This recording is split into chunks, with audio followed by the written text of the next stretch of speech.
Hey y'all, my name is Martin Malelu and I'm a librarian with LA County Library.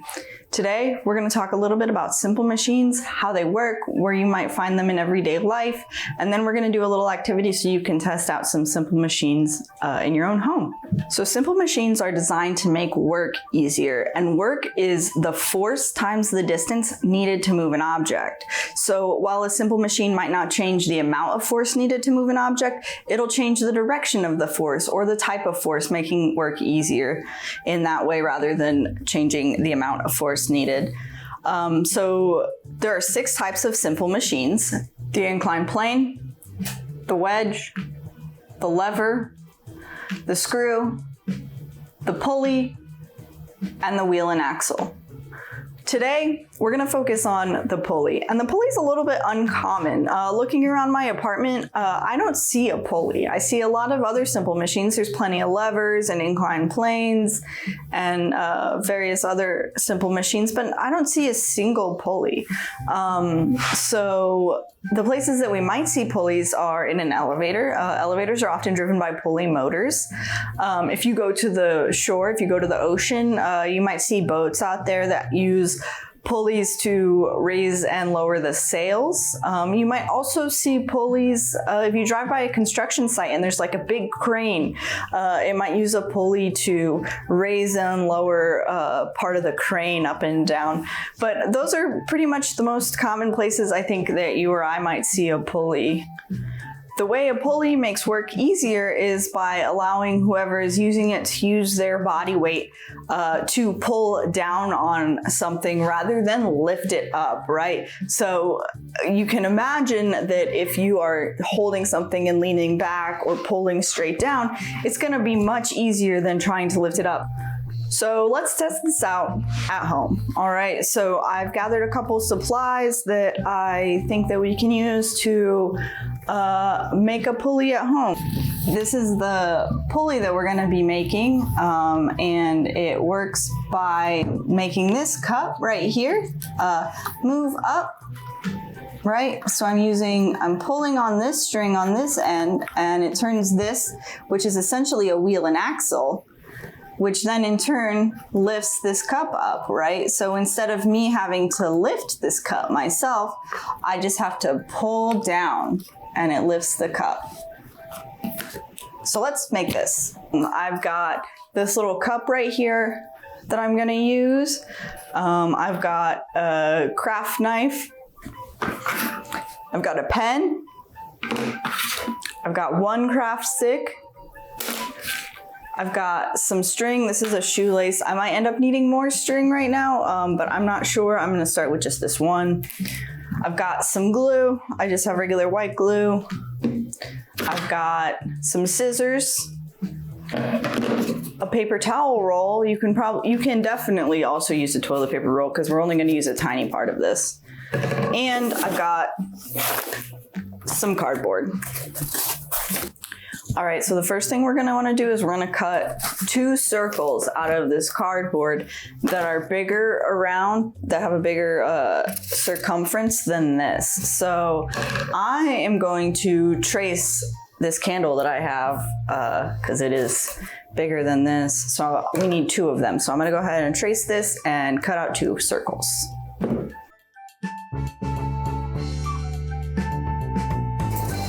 All right, I've got my 2 circles here. They're not perfect, that's okay. They don't need to be, but we have them here. And the next thing we're gonna do is we're going to take this pen and we're gonna mark the center of each of these circles, okay? So you can kind of eyeball it. Again, it does not have to be perfect, but so I'm gonna just kind of mark one in the middle and I'm gonna stack my circles so that I can make it easier moving forward. So what I'm gonna do is I'm gonna just eyeball this. It's probably not the exact center, but that's okay. So I've got a little X right there, you can see it, and my circles are stacked. So I'm gonna take my craft knife and I'm going to kind of cut a hole in here. So the hole needs to be big enough for the craft stick to fit through, okay? So you wanna make sure that it's not huge, but it's large enough for your craft stick to go through. So I'm gonna go ahead and do that.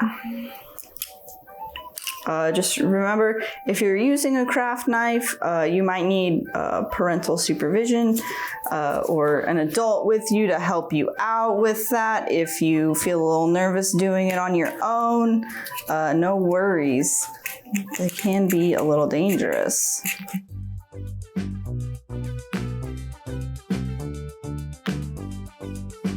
All right, so I've got mine, I've got the holes, they're good to go. I'm gonna double check that my craft stick fits through. Looks like it does. I did a pretty good job eyeballing that. If you need to measure a little bit, there's no shame in that. Just get it done. All right, so the next thing we're gonna do is we're gonna take this paper towel tube or your toilet paper tube, and we're gonna just cut part of it. We don't need a lot. That's probably plenty. That's probably like, I don't know, 3/4 of an inch. I'm really bad at estimating, but I'm gonna cut mine just 3/4 of an inch.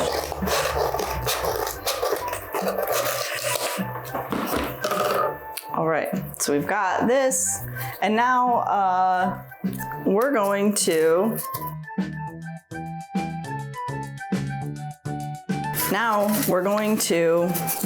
glue this to here. All right, so I want to make sure that the hole is kind of centered, and I'm just going to go ahead and glue that on. Just do one of them for right now, okay? So I'm going to glue this here.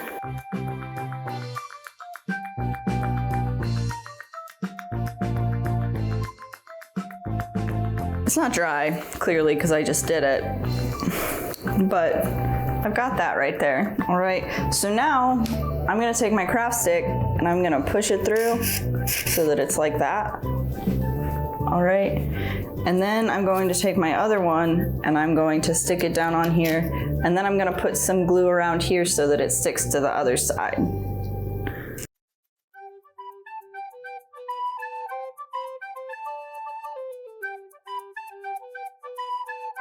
All right, so we have something that looks like this. All right, you want your craft stick to be pretty solidly in there. If it's not and you made your hole too big, just throw some glue on there, glue it in a little bit, or use some clay or something like that to just secure it in there a little bit, because you want it to turn, you want these things to turn together, all right? So sort of like a wheel and axle, right? So if you know how a wheel and axle works, this is kind of a wheel and axle, right?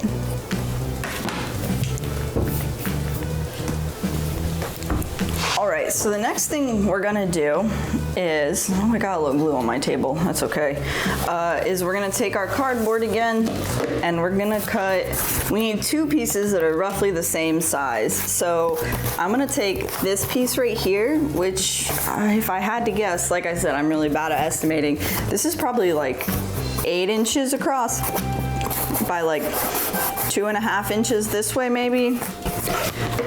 So that's probably about the size you need.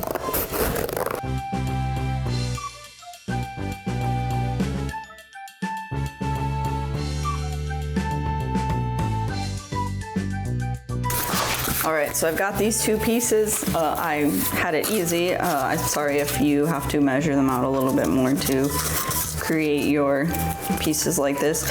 So with these, I'm going to measure a little bit down and try to stay in the middle this way. So I'm gonna go down and try to measure in the middle this way. And I wanna make holes again that the popsicle sticks will fit through. So they need to be able to turn, right? So I'm gonna make a little X right here.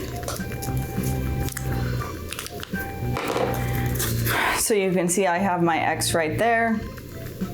And I'm gonna take my craft knife again and I'm going to carefully make another hole. You can use scissors for this one too, if you'd like, if you feel safer or it's easier for you. Scissors are also a good option here, but I'm just gonna use the craft knife.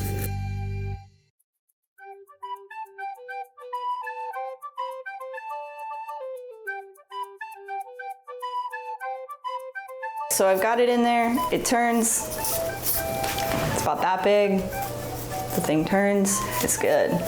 All right, so now we've got one on that side and one on this side. That looks pretty good, huh? Okay, we gotta move this cat. Just kind of in the way. All right, so we got this now. All right, so now we need it to be able to stand up because this doesn't stand up very well. So you have a couple options here. If you have clay, you can make clay feet for it. I'm not gonna use clay, I'm gonna make some feet for it out of cardboard. So I'm gonna cut just like a little cardboard square. This is probably like 2.5 inches by 2.5 inches. 2 of them. I'm just gonna glue them to the bottom of here, just so my thing stands a little bit better. This part you're gonna have to wait for the glue to dry on, which is unfortunate because if you don't, it's gonna be too wobbly. All right, y'all, so now I have these 2 parts. They're ready to go. They're ready to support my pulley.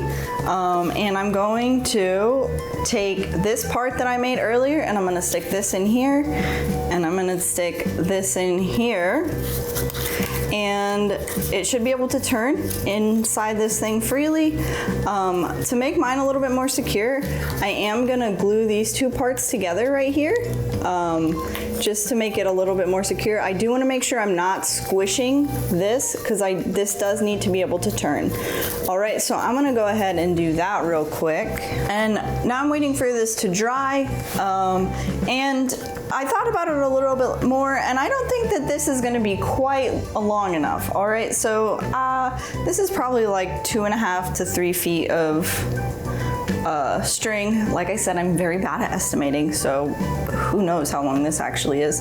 But to make my pulley a little bit more effective, I have more shoelaces. I'm gonna tie them together just with a simple knot.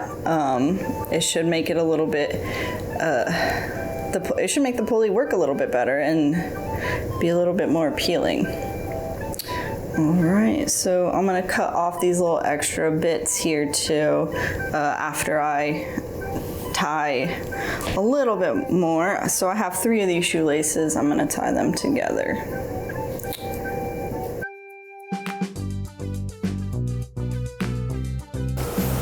All right, so I've got these 3 and I'm gonna cut off those little bits. All right, so I've got my 2 little bits. I did secure my 2 little knots right here. I did secure them with a little bit of glue just so they don't come untied later.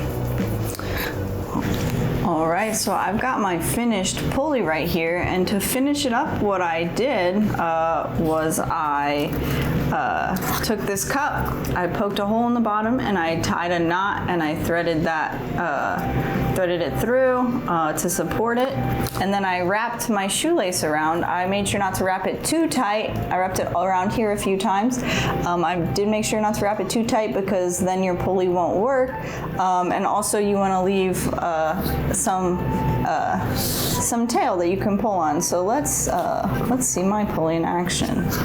All right, so I've got this cup, it's resting on the ground, and I pull down and the cup comes up. All right, and then I can also go the other way. And since I have so much extra, I could do it over a longer distance. I could do it down my table or any other distance that this can reach. But as you can see, instead of now lifting up on the cup, I can pull down on the string and the cup lifts, right? So, uh-oh, got it stuck. But yeah, that's basically how a pulley works. Thanks for joining me today. I hope you had fun learning a little bit about pulleys and how they work and where you might see them in everyday life. And I hope you keep an eye out for them in your everyday life now too. Don't forget to click the link in the description to take a survey, a quick survey that will help us better provide programming for you. And don't forget to subscribe as well so you can stay on top of all the new videos that we put out. Bye for now.